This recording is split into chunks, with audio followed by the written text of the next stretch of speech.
It's been a little over a month since the Alaska meeting. In 2 days, it will be 8 months since the Trump administration came to power. You know much better than anyone that this meeting looked promising. We know from Trump's public statements that when he entered the White House, he gave us grounds for serious hopes. Where are we now in Russian-American relations?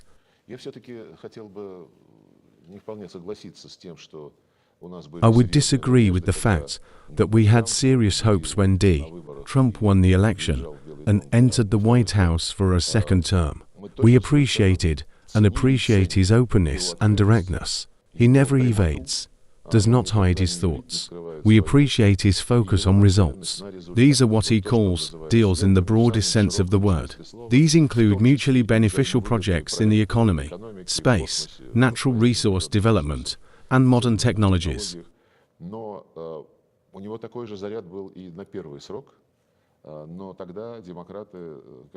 But he had the same charge in his first term. Back then, the Democrats, speaking in Russian, planted a pig on Trump when, a few days before his inauguration, Obama imposed unjustified sanctions against us, expelling more than 100 diplomats with their family members and arresting diplomatic properties. This was left as a legacy to Trump.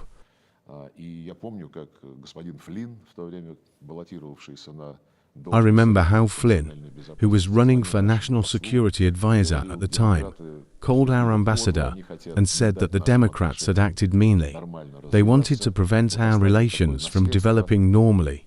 They left such a legacy. We ask you not to react. We will fix all this. It was not possible to fix it, because the deep state in Trump's first term was immeasurably more influential than it is now.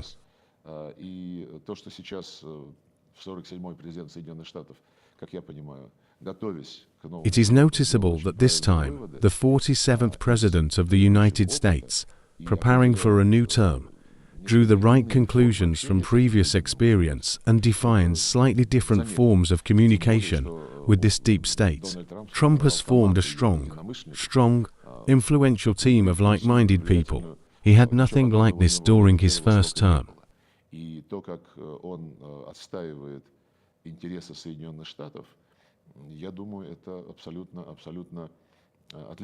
The way he defends the interests of the United States differs from the ideologized policies of his predecessors, who, led by Biden, in fact, set a course for the complete isolation of Russia, gathered around him the entire Western camp, which willingly united around an aggressive confrontational policy.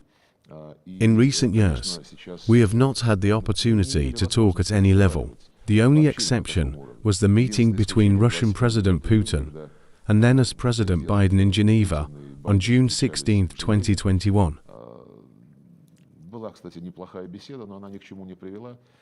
It was a good conversation, but it didn't lead to anything. All this was a cover for the deep-seated aggression that was brewing against the Russian Federation, the line pursued by the Democratic administration to suppress our country as an independent player. As for the new administration, the situation is different. Of course, slogans like America #1 and Make America Great Again reflect the main strategic directions of American policy under any administration. I have already told you about our first meeting with U.S. Secretary of State Mike Rubio on February 18 this year, Riyadh, with the participation of Russian Presidential aide Yuri Ushakov and U.S. National Security Advisor Mikhail Waltz, who has now been confirmed as the permanent representative of the United States to the United Nations. We spoke frankly. Rubio began by saying that the current American administration in the field of foreign policy does not proceed from any ideologized postulates, but from national interests. She understands perfectly well that all other countries, especially the great powers, also have the right to proceed from their national interests. He further said that in those situations, and there are relatively few of them, when great powers have the same interests, it would be a gross mistake not to use this coincidence to translate it into mutually beneficial material projects that will bring economic benefits to partners. And in those cases, and most of them are, when the national interests of the great powers do not coincide, it would be a mistake, even a crime, to allow this discrepancy to turn into a confrontation, especially a heated one. I agreed with that. This is the policy that Russian President Vladimir Putin is pursuing in the international arena, looking for common ground and not allowing disagreements to spill over into hot and cold confrontation. It is better not to allow this.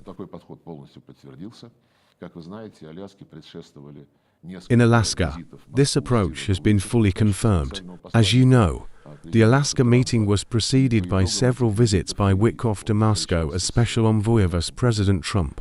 He met with Russian President Putin. As a result of these visits, the Americans formulated their approach to the problem of settlement in Ukraine and how they see their role. В отличие от всех других западных деятелей, прежде всего, конечно, таких европейских лидеров, как Стармер, Макрон, Урсула фон дер Ляйен, Мерц. Unlike all other Western figures, Starmer, Macron, Ursula von der Leyen, Merz, Stubb, Rutte, their actions and positions were that Ukraine is right. It is necessary to inflict a strategic defeat on Russia, restore Ukraine's sovereignty within the borders of 1991. Trump and his team, we have repeatedly shown, including publicly, an understanding of the need to address the root causes of the conflict. Trump has repeatedly said publicly that drawing Ukraine into NATO was a mistake. He clearly showed that for a settlement, it is necessary to forget about these encroachments and build security on other principles.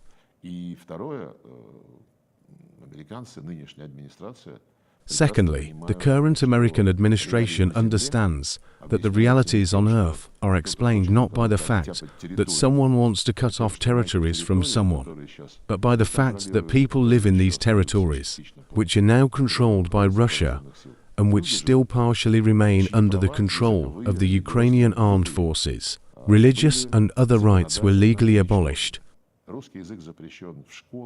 The Russian language is banned in schools, universities, at all levels of education, and in the media. Russian language media outlets, both owned by Russian and Ukrainian owners, are closed in Ukraine.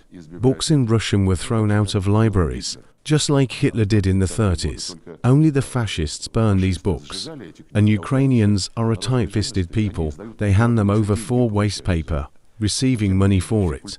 All cultural events in Russian are taboo, as in everyday situations. For example, in a store, if you come and ask for a pack of salt in Russian, the seller may well say that he will not serve you until you switch to the move. During the talks in Alaska, we also mentioned that, among other things, the canonical Ukrainian Orthodox Church is banned in Ukraine. President of the USA Trump was amazed. He asked U.S. Secretary of State Mike Rubio several times if this was true. You could see his attitude towards this kind of thing. Understanding the root causes led to the specific proposals that were put on the table. They assumed that the interests of the Russian Federation in ensuring its security were taken into account, bearing in mind the NATO factor, as well as the fate of the people who live in these territories.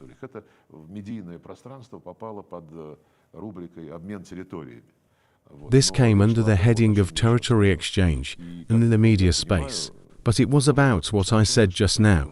As I understand it, following the meeting in Alaska, Witkoff conveyed to the Ukrainian side the American vision of how to move forward, taking into account the understandings reached in Anchorage. This signal was rejected by the Ukrainian side.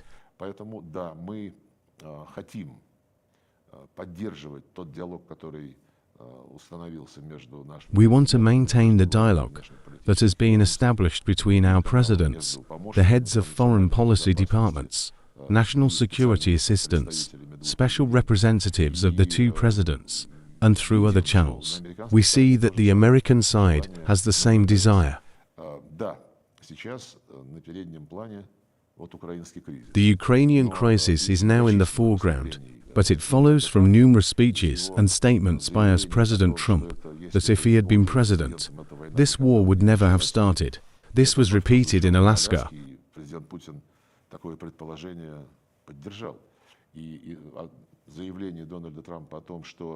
Russian President Putin supported this assumption. Trump's statement that this Biden's war, not his, reflects a situation where he really pays primary attention to overcoming the Ukrainian crisis, not because he considers it the main conflict on the planet, but because he inherited the situation in international relations when the Ukrainian crisis was artificially created, when Russia was left with no choice but to launch a special military operation to protect the rights of people whom the authorities in Kiev, who came after the coup in 2014, declared terrorists, inhumans, creatures that the then president of Ukraine Poroshenko publicly, from the high tribunes, he promised to rot in basements, and Zelensky, calling them creatures, recommended them to get to Russia, as they live in Ukraine, but feel involved in Russian culture.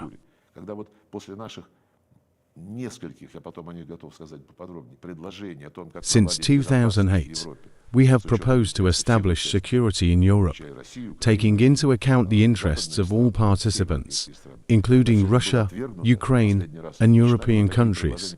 All this was rejected over and over again. In December 2021, for the last time, we made proposals to conclude agreements between Russia and the United States, and Russia and NATO.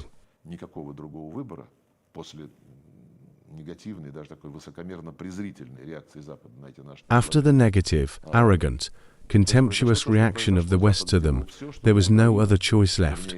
What happened happened. The West has done everything to ensure that the anti-Russia, made out of Ukraine and set against our country to contain, weaken and suppress, occupies a leading place on the world agenda.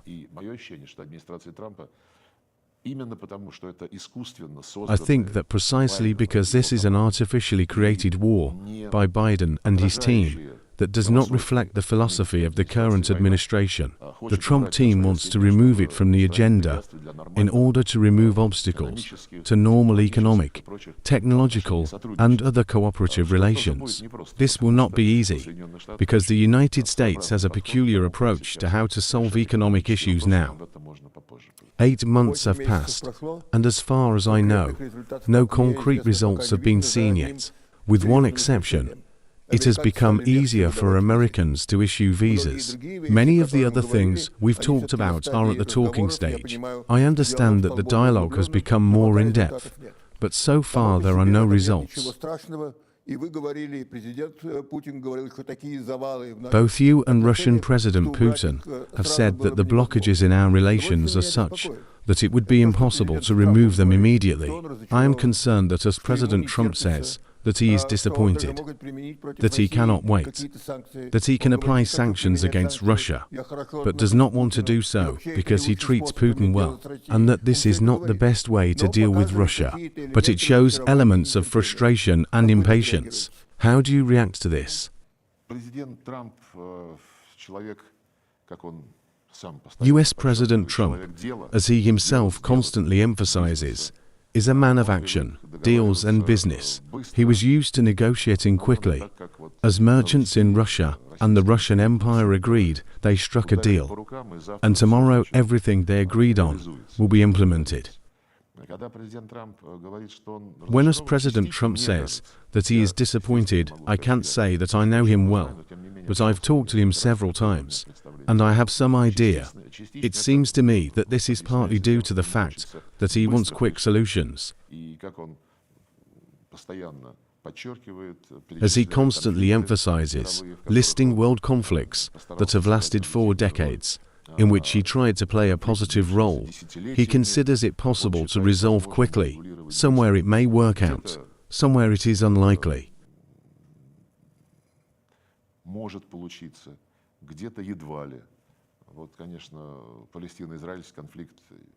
The Palestinian-Israeli conflict is a separate matter. This is a tragedy, a humanitarian disaster, like many other crises on Earth. The desire of us, President Trump, and his team to contribute and take the initiative to reconcile irreconcilable opponents who can object to the fact that peace is better than war. A bad peace is better than a good quarrel, as we say.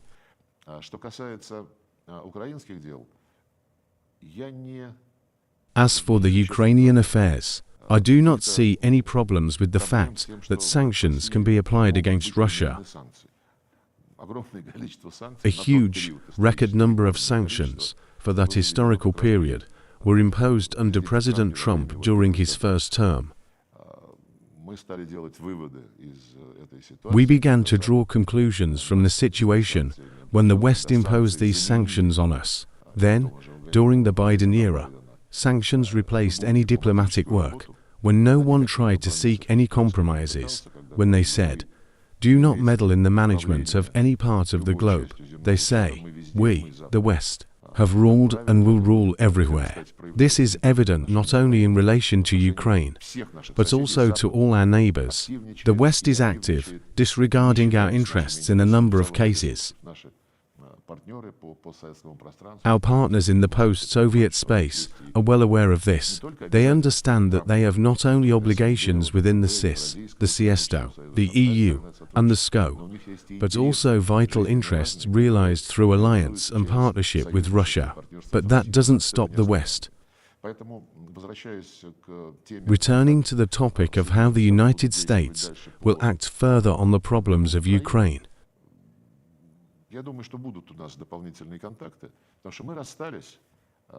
I think we will have additional contacts. We broke up on the fact that in Anchorage we accepted the logic that Trump promoted based on an understanding of the root causes and our position.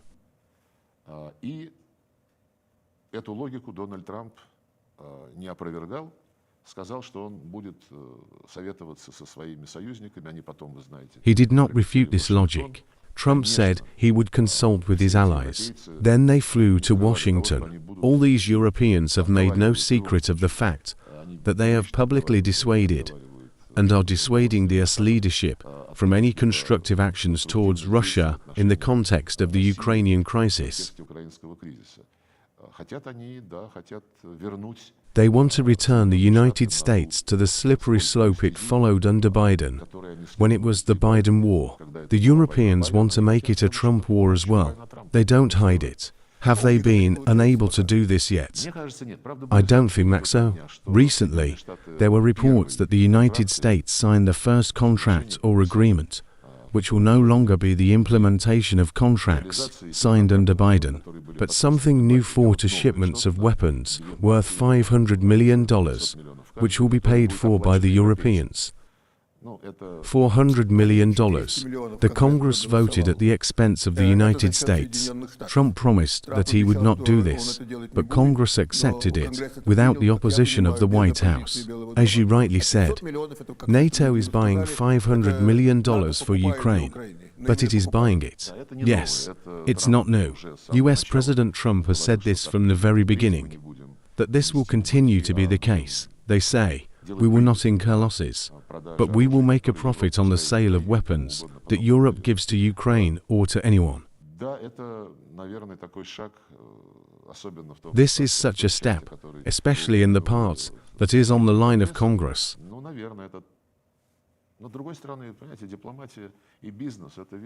On the other hand, diplomacy and business are things where sometimes someone who takes some steps calculates the next steps and believes that somewhere it is possible to throw a bone in the form of a concession.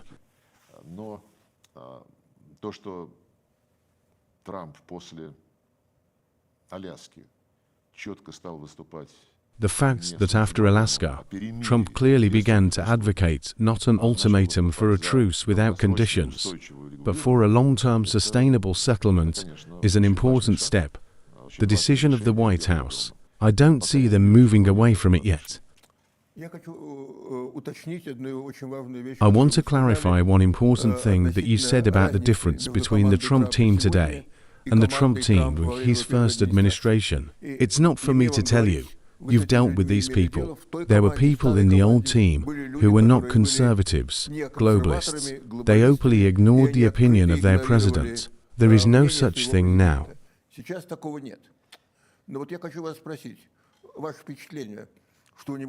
I want to ask you, is it your impression that he has a team of like-minded people such as Nixon and Kissinger who supported their president, or is it a team of loyalists who in no way want to betray, provoke and upset Trump, but quietly work together with the Europeans and want to shift Trump's position towards a greater confrontation with Russia?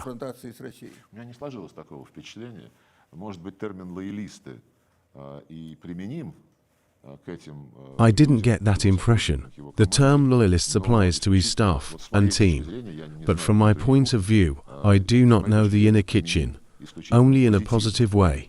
After all, a loyalist is a person who will not betray. If he starts playing along with the opposing team behind his leader's back, that's already the case. You probably know US Treasury Secretary Bessent. Not personally. I haven't talked to him. I don't know him personally, but I read what he says. He's clearly calling for sanctions and is actively working with the Europeans. He invites European delegations to Washington to develop a joint agenda for sanctions against Russia. Then he brings it to the president.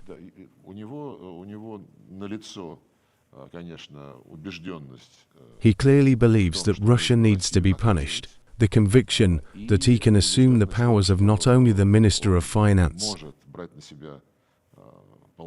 Do you remember when he worked for Soros?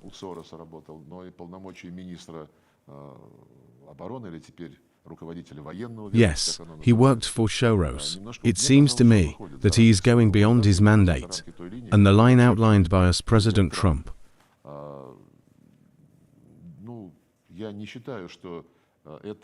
I don't think this negates the importance of the support of President Trump from the majority of his team members. Yes, the Treasury Secretary in the United States is an important figure, but there is also a Vice President and a Secretary of State, and there are different special representatives. There is Witkoff. It is clearly aimed at finding a balance of interests. We understand that. Russian President Putin has said more than once that, in the end, a sustainable agreement is a compromise.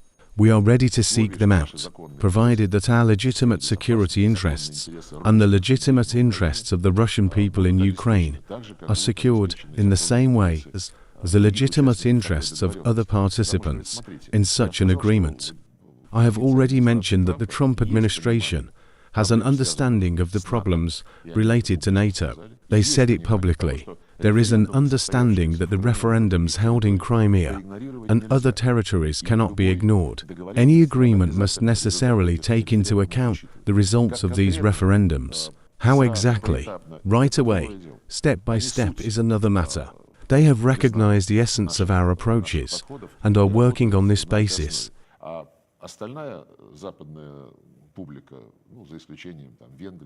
The rest of the Western public, with the exception of Hungary and Slovakia, these are the leaders of Britain, France, Germany, Finland, the European Commission, and NATO that I mentioned. When we launched the special military operation, remember how it started? They all said that Russia must suffer a strategic defeat on the battlefield. They kept this line for about a year and a half. Then they changed their rhetoric and started saying that Russia should not be allowed to win. Now, over the past 6 months, they have moved to hysterical demands for an immediate truce without any conditions. When they began to put forward this slogan for the first time, French President Macron, commenting on it, answering a question from journalists, said that they would continue supplying weapons to Ukraine without any conditions. Like Freud, what they really wanted came out of him. The Minsk agreements were also signed in order to pump Ukraine with weapons. It is no less significant that none of the Europeans, although they constantly bring the topic of human rights to the fore in negotiations with any country, does not mention human rights in Ukraine. Instead, they want the part of Ukraine that will remain after the settlement Although they are shouting about the 1991 borders, they understand everything perfectly well. Under the control of the current regime, they are not going to change it, to occupy and continue to support the Nazi entity, which is now headed by Zelensky. Russian speakers, who speak Russian as their native language, don't care what happens in this territory, which they will occupy in their dreams and illusions.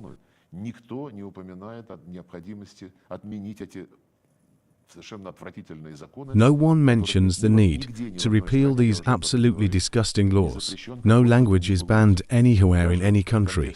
Even in the context of the Arab-Israeli confrontation, Arabic and Hebrew are not banned either in Israel or in Arab countries.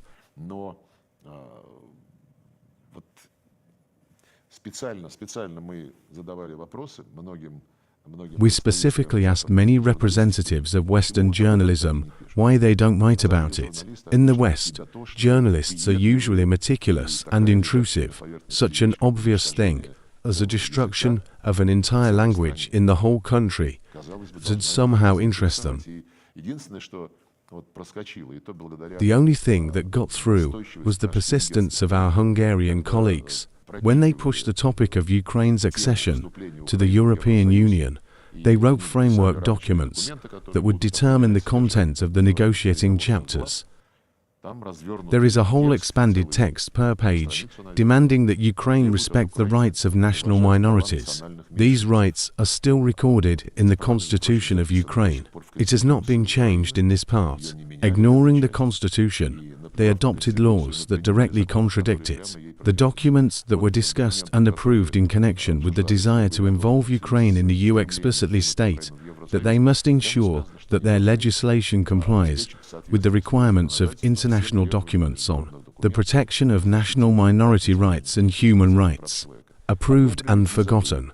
Hungary alone insisted on this. I know this, but even what they eventually accepted at Budapest's insistence, no one is going to fulfill. No one is making these claims against them. I'm trying to understand what the European leaders are trying to achieve, with the exception of Hungary and Slovakia. Of course, you just said that they mean, among other things, the de facto occupation of Ukraine. They say they want to have NATO military units in Ukraine, so that these are not some symbolic units, but units with real military strength, air defense and American air cover.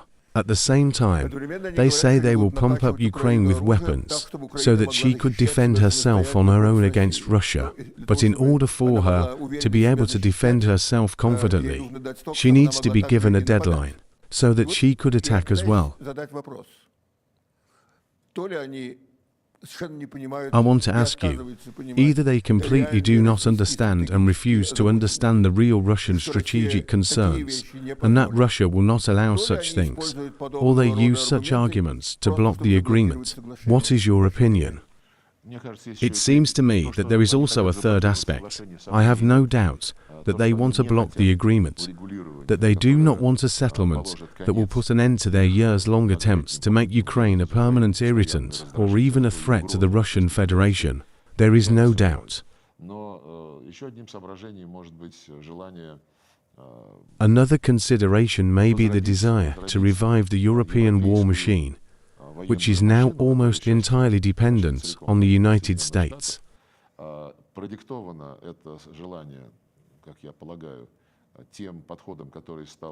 This desire is dictated by the approach that Trump has taken to America first. They say that we need to make America great again, and not waste money on charity, ensuring the security of Europe. This has already been publicly stated in Washington. It is not for nothing that German Chancellor Merz, in his recent speeches, you have to read to understand where this everything is heading, began to talk about the need for Europe's strategic autonomy in military terms. However, he made a reservation out of politeness that, of course, America remains their ally, but, they say, times are changing and they need to take on more responsibility. This is roughly a reaction to Trump's demands that Europe take more responsibility for ensuring its security, 5% of the military spending budget, and so on. One consideration in this regard: their economic situation is getting worse and worse. They cut down all the branches on which they were sitting in terms of ensuring energy security and well-being based on cheap, reliable energy supplies. And with pride, as European Commission President Ursula von der Leyen has been doing for years. They say that they are finally getting rid of their dependence on Russian energy resources. However, she does not mention at what price, and the prices are terrible. If you just look at the oil and gas quotes they receive instead of Russian hydrocarbons, the population is already beginning to grumble.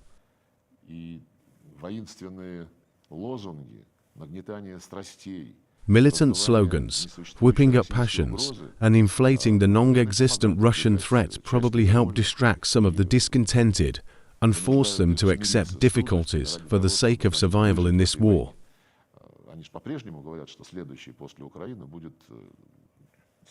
They still say that the Baltic states, Poland, and the NATO countries will be next after Ukraine.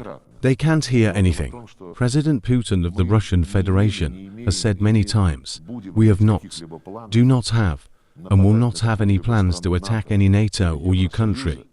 Since 2008, we have been proposing documents that will guarantee the indivisibility of security and the refusal of each country to strengthen its security at the expense of others. It was signed by everyone within the framework of the OSCE summits, when, despite all these solemn statements, the alliance continued to expand.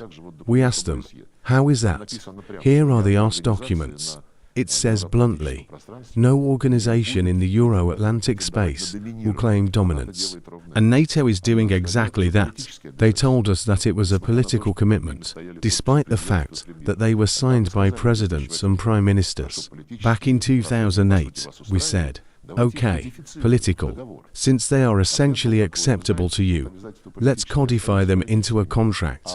The answer was that political commitments remain political, and legal guarantees of security can only be provided to NATO members. It was a deliberate policy to undermine all the principles of the OSCE, where we were dragged in so intensively.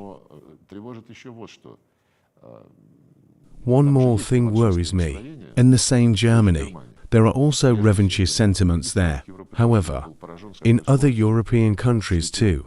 I was amazed at the speed with which all the neutral Polish came off the Finnish leadership, and how Finnish revanchism just rushes out, sorry for the not very parliamentary expression.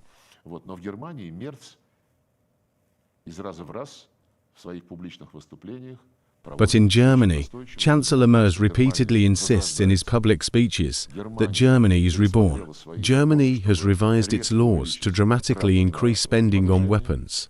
And most importantly, the country must once again become the main military power in Europe. I do not know if he understands the word "again" in this sentence, but I think everyone else understands. It worries me a lot, and not only me, but many in Russia, when they hear such statements from the German Chancellor. Today I am reading a statement by the new Polish president that Poland needs access to nuclear weapons. Trump has convinced most European countries to raise military spending to 5% of GDP, which begs the question, isn't there a new threat to Russia's security? That's exactly the case. Therefore, we have repeatedly reacted to how Europe is now trying to build its line on the Ukrainian issue, contrary to Trump's principled approaches, trying to break them as they were formulated in Alaska, and then presented to us allies, and once again involve the United States in some kind of games to contain Russia, including, as you mentioned, providing air cover to those troops that the NATO and EU members hope to bring into Ukrainian territory under the control of the Zelensky regime.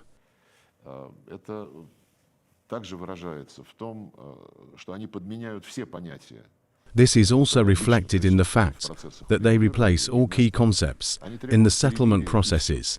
They demand a truce, and that's it. At the same time, Zelensky forces everyone to bring up the topic of negotiations, like a truce and a meeting right away, without any preconditions. The only calculation is to play another circus act, to show how Zelensky, so courageous, in camouflage, with a beard, begins to teach life to President Putin or someone else. It is important for him to shine on the stage. We can't do that. President Putin said he was ready to meet, but it had to be well prepared. What exactly does this mean? We need to get a reaction to the proposals that we have promoted and to the approaches that were discussed in Anchorage. Is Ukraine not doing this yet? According to our information, she rejected it. Through the special envoy of the President of the United States, Witkoff, the considerations that the Americans made after Alaska were conveyed to her, reflecting an understanding of the root causes and the need to eliminate them. They were rejected. Instead, Europe is now accusing President Putin of refusing to engage in dialogue. At the same time, they simultaneously focused on developing guarantees for Ukraine's security, which could be discussed without the Russian Federation. If you are discussing the security of one belligerent state without another belligerent state, then you want to formulate these security guarantees in support of continuing the war against your neighbor. По-моему, это очевидно. Они, правда, оговариваются постоянно, что мы вот ведем войска, когда будет заключено соглашение. It's obvious. However, they constantly stipulate that. They say, troops will be deployed when a settlement and truce agreement are concluded. It doesn't change anything. It only shows their focus on the following. Everything they build both during the conflict and for the period after the conflict should help to contain Russia. That's how they put it. We have a very specific argument for such games.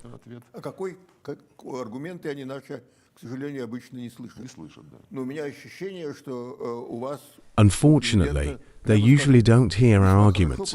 I have a feeling that you, President Putin, are doing very well in dialogue with countries such as China, India, and Brazil. A new world order is being actively built. How is it progressing?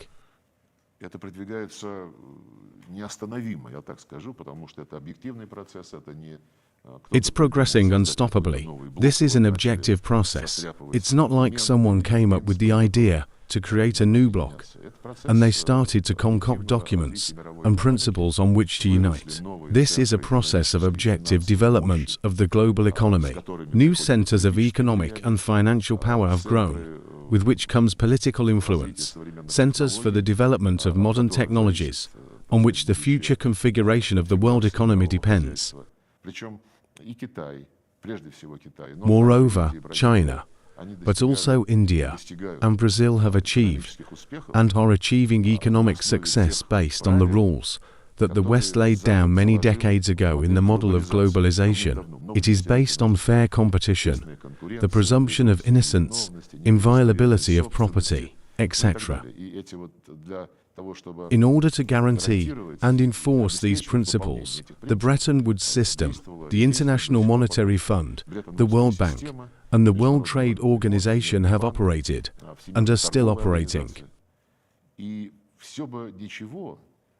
Но как только Китай стал на основе этих правил обыгрывать Америку в экономической игре, everything would be fine. But as soon as China began to beat America in the economic game based on these rules, breaks immediately began to be introduced into the functioning of these Bretton Woods institutions. If the real share of the BRICS countries in the global economy were taken into account in the distribution of votes in the IMF now, the Americans would lose their veto right. The number of US votes would drop, and the veto power would disappear. That would be a completely different story.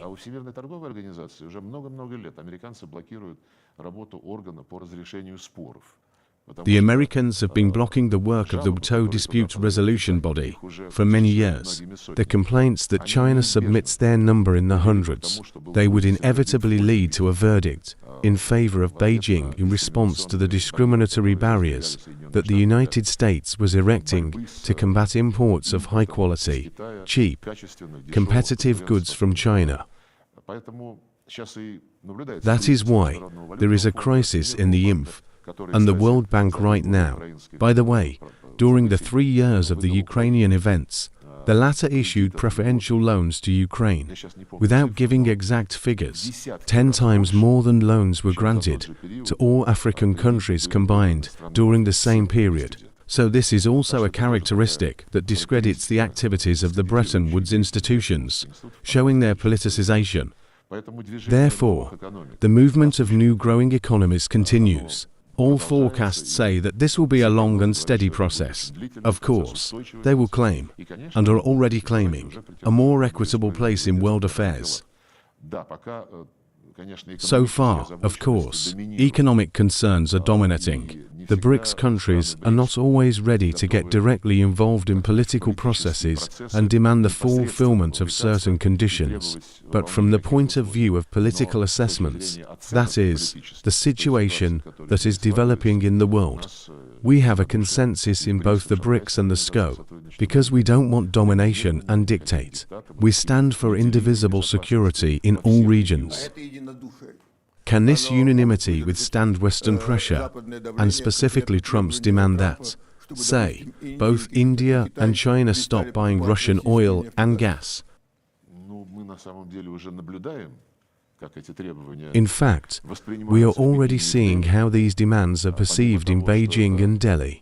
Apart from the fact that this undermines the economic well-being of these countries, at least it creates serious difficulties for them, forcing them to look for new energy markets, as well as new energy sources, and forcing them to pay more.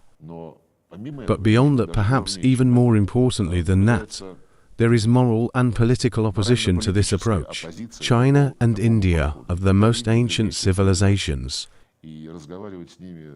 Talking to them in such language, they say, either you stop doing what we don't like, or we impose tariffs on you, will not work. The ongoing contacts between Beijing and Washington, between New Delhi and Washington, show that the American side understands this too. There are demanding positions, and then they start looking for generally acceptable approaches that will reflect a balance of economic interests, and at the same time will not look like an attempt to infringe on someone's political interests, national pride and principles.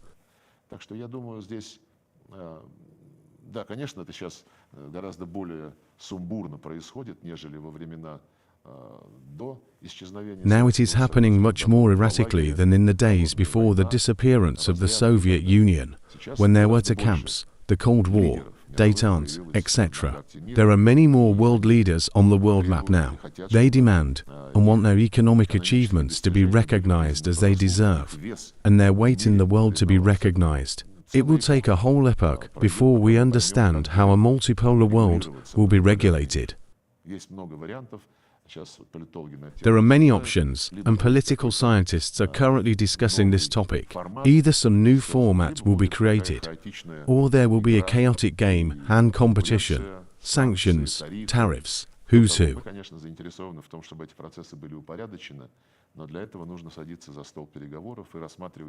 We are interested in streamlining these processes. But for this we need to sit down at the negotiating table and consider proposals formulated by the BRICS, SCO, African Union, and SELEC members. There are many ideas about this. These associations, reflecting regional integration processes, which already have such a global mechanism as BRICS, form the basis for a multipolar world. Some of our political scientists, I won't name names, say that a multipolar world will be formed without the West, outside the Western system. It won't be a multipolar world. It just won't be the Western world order. But we live together on a very cramped planet. This crowding is becoming more and more noticeable with the development of science and technology, hypersound, quantum computers, which are about to appear in the world, and hopefully in our country too. We believe that multipolarity should, of course, cover all regions of the world, including the West. Despite the fact that its share in the world is falling, it is still a powerful player. The first president of the United States, from my point of view, the greatest president, J, Washington, in its farewell address to the nation, emphasized that the United States should not create permanent military alliances, because these alliances acquire their own logic and dynamics, hinder the flexibility of foreign policy, and draw countries into unnecessary conflicts. This is exactly what happened with NATO. Why the alliance had to continue and strengthen its functioning, thus at the end of the Cold War, is difficult to explain with rational arguments. But now I am hearing arguments, including in Moscow, from political scientists and experts, that the right answer for NATO is greater metropolitan integration of the SCO, BRICS, etc. Do you think that the response to NATO's challenge should involve some new elements of military political, if not integration, then coordination on the part of the global majority? We have military and political alliances. First of all, this is the Union State of Russia and Belarus. The CSTO and the SCO also have a serious military and political dimension to ensuring the security of the member countries.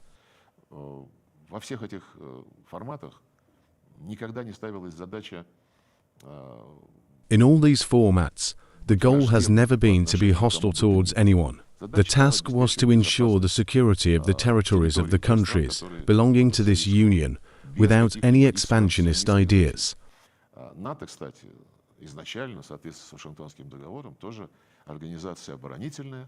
Initially, according to the Washington Treaty, NATO is a defensive organization whose goal is to ensure the security of the territories of its member countries. But NATO began to extend its, I wanted to say, tentacles in Soviet interests far to the eastern tip of Eurasia. This was under the previous Secretary General Stoltenberg. At one of the press conferences, he was asked if NATO is still a defensive alliance that ensures the security of the territories of its member countries. He said yes. Then he was asked, what are they doing in the South China Sea? Where are they trying to promote their infrastructure? What are they doing in Northeast Asia, Southeast Asia? And what are their plans in the Taiwan Strait? He said that they are moving their political infrastructure there, possibly military technical, but they are not violating anything, because in the current situation, threats to the territorial integrity of the alliance's countries come from there. I don't think it's necessary to explain to anyone that this is such a blatant, undisguised, hostile step towards China. Plus, the creation of such threes and fours of an anti-Chinese orientation, AUKUS Britain, the United States, Australia, attempts to draw India into anti-Chinese formats. All sorts of quads are being organized, attempts to pull the Philippines out of ASEAN, and include them in their bloc structures of a closed nature, attempts to flirt with other ASEAN countries, violating the unity of the Association of Southeast Asian Nations. Exercises are being conducted. More recently, there were some kind of command exercises, which involved a huge number of countries in Southeast Asia, just Asia, and Latin America, under the auspices of the NATO powers.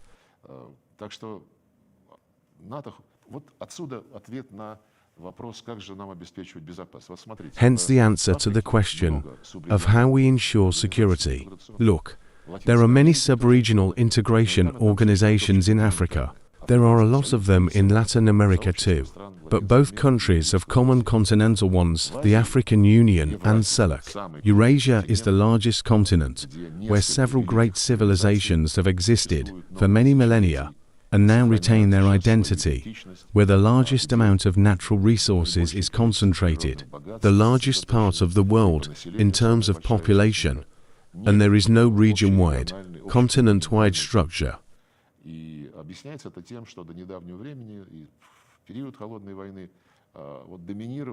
This is due to the fact that until recently, during the Cold War, the western part of the continent was dominated.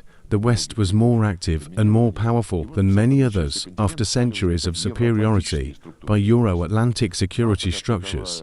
NATO as such. After that, the OS, also a Euro-Atlantic concept, and the European Union, which was created as a purely European structure, are now essentially merging with the North Atlantic Alliance. They sign agreements that EU members will provide their territory joint mobility if NATO suddenly decides to travel with its tanks and armored personnel carriers to the Russian border. This is also Euro-Atlantic logic, and it has exhausted itself. Ukraine's war against us, organized by the West, only underlines that the Euro-Atlantic concepts have not lived up to the promises that were made when they were created.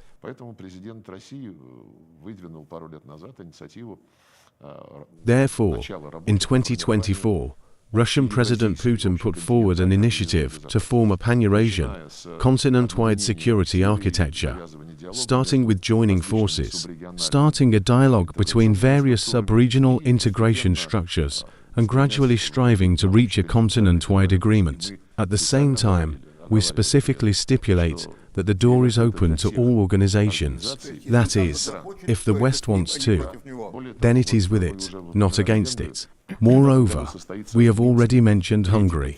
This year, Minsk will host the third conference, which is being held on the initiative of President Lukashenko on the topic of Eurasian security. Participated in the first two a number of European representatives and ministers, including Serbia, Hungary, and Slovakia, also participated in both meetings. Now, together with our Belarusian colleagues, we are submitting a draft charter of Eurasian multipolarity and diversity to the third conference, which will be held in Minsk at the end of October. Such a conceptual framework, since we all live on the same continent, it is a sin not to use the geoeconomic and geopolitical advantages that nature, geography, and history have given us. We'll see. But just at the same time, a completely different concept is in the minds of the NATO leaders. They say that NATO should extend its infrastructure to the entire Eurasian continent. They are already setting up wedges for certain regions of Eurasia. And in Central Asia, they are trying to impose such military aspects of cooperation. They are also interested in Transcaucasia. Therefore, difficult discussions are ahead. But let's compete in the arguments.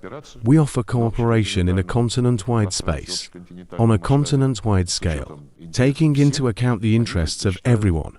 They prefer to do the same in Eurasia. What do they want to do in Ukraine? Divide it and make a porcupine out of it, as Ursula von der Leyen wanted to do.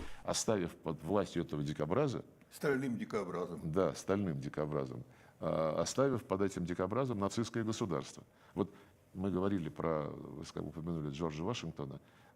Leaving the Nazi state under the rule of this porcupine. You mentioned Washington.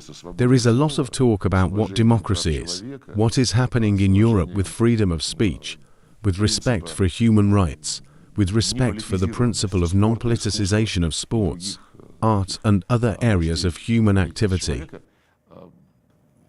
In this regard, I remember that in the Declaration of Independence, in my opinion, this is attributed to Jefferson, there is such a requirement that you must respect the consent of those whom you govern. The reason I remembered is because, quite recently, a couple of years ago, in one of his speeches, Guterres quoted this requirement as one of the fundamental principles of democracy, telling how the UN should evolve in the modern world. But if the consent of those you govern reflects the presence of democracy, or the absence of it, then you need to approach the situation in Ukraine from a slightly different angle again. After all, this principle, spelled out in the Declaration of Independence of the United States, was then enshrined in the United Nations, in the 1970 Declaration on Principles of International Law Concerning Friendly Relations and Cooperation Among States. In accordance with the Charter of the United Nations, the General Assembly decided by consensus that the territorial integrity of all states should be respected, whose governments respect the right of nations to self-determination, and therefore represent the interests of the entire population living in the relevant territory. How could those who came to power in Ukraine as a result of the coup represent the interests of Crimea, Donbas, Novorossiya? They said they did not want to deal with these putschists, just as during the period of the decolonization of Africa. The colonialists completely ceased to represent the interests of those whom they enslaved, and those whom they enslaved categorically refused to live under their leadership. So much for the consent of those you control. Thank you very much. We took longer than you promised us. I'll brazenly ask you one more question. Intervision. Tell us about this project. We held a press conference here in our mansion the other day. The initiative was born in a non-governmental foundation called the Art Traditions Foundation for the preservation and support of cultural heritage and the development of national and world culture. This fund was established about 5 years ago.